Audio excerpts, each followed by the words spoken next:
Bonjour et bienvenue à toutes et à tous. Merci d'être avec nous pour cette table ronde spéciale Patrimonia 2024 consacrée à Ophi Invest AM avec notre invité Bertrand Conchon. Bonjour. Bonjour Vincent. Merci d'être avec nous. Vous êtes le directeur commercial adjoint CGP courtier d'Ophi Invest AM. Avec vous, on va voir quelles stratégies obligataires, celles que vous proposez, sont les plus adaptées au contexte actuel de baisse des taux, puisque les taux commencent à baisser.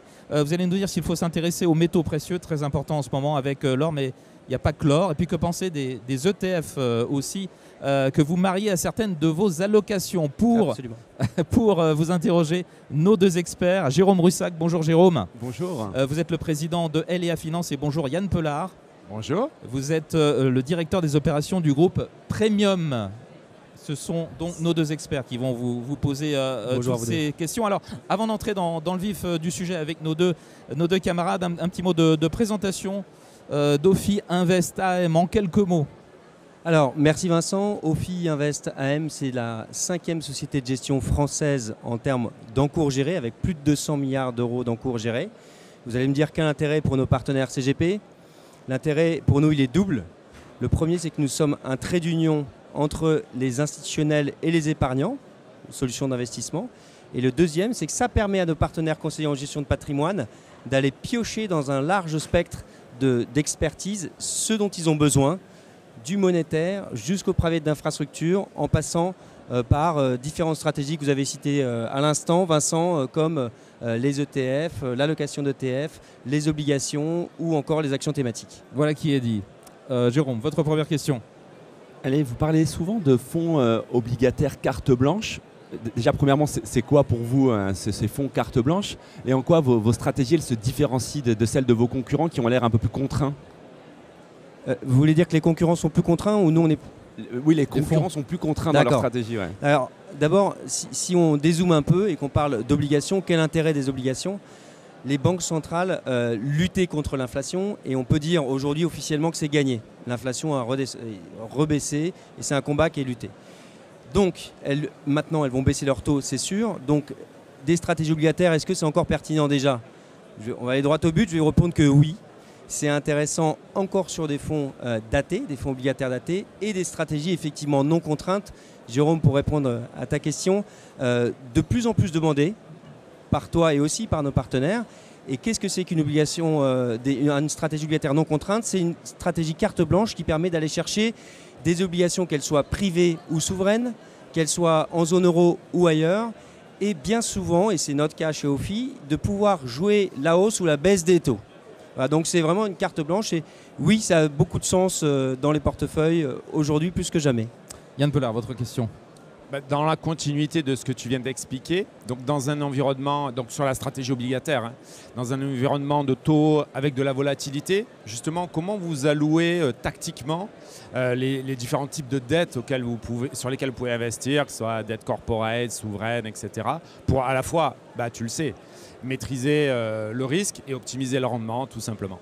Oui, d'accord. Alors, je pense qu'il y a un double effet sur l'aspect tactique, c'est que vous, partenaires conseillers en gestion de patrimoine, vous êtes capable d'être tactique. C'est ce qui vous différencie d'ailleurs d'autres distributeurs, je trouve personnellement.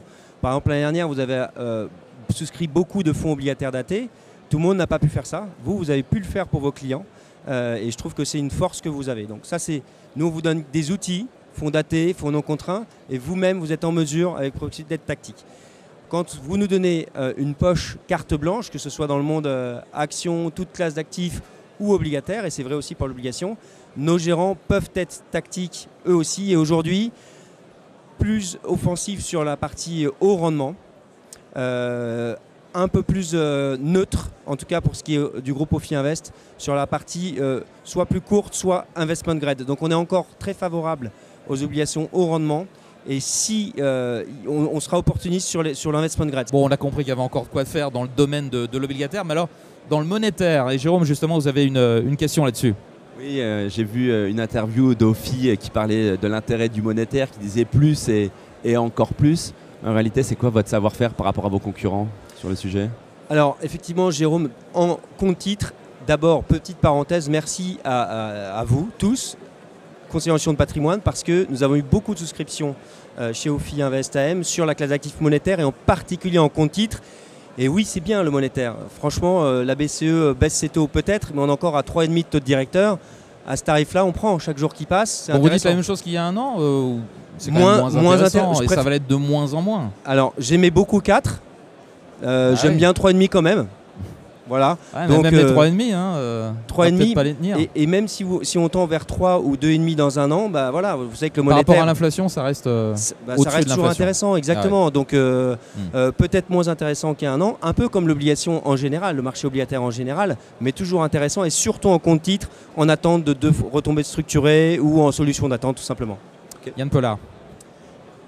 Vincent évoquait en préambule les métaux précieux. Alors moi j'ai une double question finalement. Déjà, on a parlé énormément de l'or Et c'est ces peut-être pas derniers fini. temps. là, Et hein, quand ouais. tu l'entends dans les médias, tu peux légitimement te poser la question si c'est pas déjà trop tard. 2600 $, puis, l'once, hein, je euh, crois. Et puis, plus largement, autour des métaux précieux, aujourd'hui, c'est quoi votre vision? Est-ce qu'il y a une alternative à l'or, une autre tactique à opérer chez OFI? Alors, question très intéressante. Souvent, vos clients, vous le savez mieux que moi, vous disent tiens, comment je peux accéder à l'or ou aux métaux en général? Et en même temps, les clients sont pour la plupart dans des enveloppes assurance vie. Or, vous êtes d'accord avec moi, on ne peut pas mettre des lingots dans un contrat assurance vie. Donc il est vrai que J'ai chez pas OFI, trouvé la formule. Hein, j'avoue. donc il est vrai que chez OFI Invest AM, on a trouvé une solution qui donne accès aux performances de métaux qui soient précieux pour l'une de nos stratégies ou qui soient stratégiques, à notre sens, pour le futur, pour une deuxième stratégie. Donc c'est plutôt les métaux stratégiques dont il faut parler là.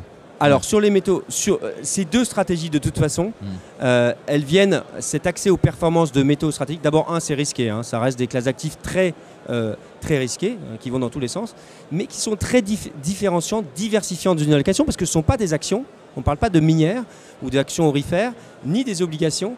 Donc c'est une classe d'actifs diversifiante et on aime ne pas mettre tous les œufs dans le même panier, donc intéressant en parcimonie mais intéressant. Si on revient sur la classe d'actifs sous-jacente des métaux, oui, on aime en avoir pour l'aspect diversifiant, décorrélant, et les métaux stratégiques dans le futur ou l'or, on n'a pas de boule de cristal, on ne sait pas si l'or va continuer de monter ou pas, mais nous on aime bien de toute façon en décorrélation dans un portefeuille. J'ai une autre question en fait, alors sans transition, tu le sais, on parle énormément des ETF. Voilà. Aujourd'hui, c'est quoi votre vision clairement sur la stratégie ETF, gestion passive, gestion active? C'est quoi votre vision? Alors, il y a deux faits, Yann, sur cette question. Le premier, c'est que les stratégies ETF prennent de plus en plus de place et la gestion active de moins en moins. Il faut se le dire, c'est comme ça, c'est un état de fait. Le deuxième, c'est que la gestion ETF, c'est pas cher, mais vous en avez pour votre argent. C'est-à-dire que vous savez que vous faites l'indice, pas plus, pas moins, l'indice terminé. Quand on prend ces deux faits, nous, on se dit qu'on trouve intéressant de lier les deux, c'est-à-dire l'allocation d'actifs et les ETF, et une stratégie qui fait l'allocation d'actifs, ou notre cœur de métier chez OFI Invest, de faire de l'allocation pour des grands mandats institutionnels, et en même temps que vous allez chercher des ETF qui vous semblent appropriés, et ben vous avez un combo gagnant. Vous êtes en train de vous y mettre là, ou déjà c'est assez ancien pour vous d'intégrer ça dans vos allocations? C'est assez nouveau. C'est assez nouveau. Et ça nous semble très intéressant et pertinent avec Value for Money, aller chercher d'essayer de baisser les coûts pour le client final. C'est une lutte qui est commune à tous, que ce soit les partenaires distributeurs ou les sociétés de gestion, et qui est à mon avis bénéfique pour le client final. Et effectivement, ce combo d'avoir de l'allocation avec des ETF à l'intérieur peut être gagnant donc pour le client final. On ne final. peut pas lutter contre les ETF, donc autant les intégrer. Jérôme, il reste 2 minutes environ. Pour rester sur les ETF, 2 minutes, allez, 2 questions. Dans vos allocations, vous avez réussi à marier les ETF avec des critères ESG, ISR. Ouais. C'est quoi? C'est parce que vous voulez vous soumettre à des contraintes compliance, peut-être céder au champ des sirènes du marketing, ou il y a une réelle valeur ajoutée sur tout ça? Alors, il y a une valeur ajoutée qui est sans aucun doute. Si vous prenez un ETF qui a par exemple des contraintes ESG, de temps en temps vous pouvez avoir jusqu'à 80% d'exclusion. C'est pas la même chose. C'est pas du marketing. C'est très important donc. Voilà. Et puis le label ISR va exclure de plus en plus de choses. Là. Exactement. Ouais. En revanche, ça coûte un peu plus cher. Donc c'est à notre sens très bénéfique pour le client final. On a des clients supplémentaires aux critères uniquement financiers pour sélectionner les titres sous-jacents, et tant mieux pour le client final. Cela étant, ça coûte un peu plus cher. Yann, dernière question. Pour la fin. La meilleure pour la fin Je l'espère, je vais essayer. Sur votre stratégie Action Monde, vous avez une approche autour de marques à forte notoriété avec un très fort pricing power. Comment finalement vous réalisez cette sélection-là, notamment au sens de travailler la résilience en fait de vos actifs. Comment vous faites? Je vais vous demander d'être synthétique. Pas Ouais, facile, tout à mais fait. En fait, l'idée, c'est d'avoir une sélection de valeurs. On parle d'une stratégie qui a moins de 100 lignes, en règle générale, donc c'est assez concentré. Et c'est d'aller chercher des sociétés qui, de toute façon, quel que soit le contexte macroéconomique, bon ou mauvais, quelle que soit la zone géographique, en fait, ont la capacité de garder des marges fortes. Ce sont des sociétés qui sont capables de maintenir leur prix élevé, quel que soit le contexte. C'est ça le principe. Bertrand Conchon, merci beaucoup. Merci à vous. Ophi Invest AM, et merci à nos deux experts, Yann Pelard et Jérôme Russac. Merci à tous et à tous de nous avoir suivis. Et à très vite pour une nouvelle émission depuis Patrimonia 2024. Merci, à bientôt.